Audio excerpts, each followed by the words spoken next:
Hey everyone, calling in from my bathroom again, and I've got a new U-Butte ring light that gives me so many more options of where I can film and photograph. Anyway, I'm popping in to show you the shampoo, or to tell you about the shampoo and conditioner I gave you a very brief look at in my stories yesterday. Now this is the Argan Oil Scalp Care shampoo and conditioner from the Australian Organic. And let me tell you, normally I want to try things for a good week or two before I'll give a review. 2 washes is all it took. This is divine. Look how silky my hair is. It's gorgeous. Now, if you know me, I'm a hair girl. I use a lot of hair products. I use a lot of very expensive hair products. This is as good as what I'm currently using that costs a heck of a lot more. And the other thing I love is, hello, look at the size of those bottles. They're going to last a very, very, very long time.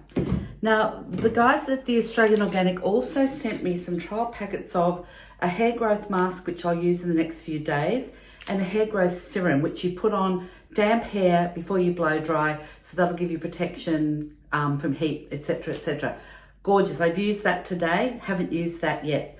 Now, if you pop over to the Australian Organic, they will send you free samples, and there's nothing quite like trying it before you buy it. So go and have a look, but the smell is divine. I'm loving it. I like to have a few different hair shampoos and conditioners in my hair drobe, and these are definitely going to be added.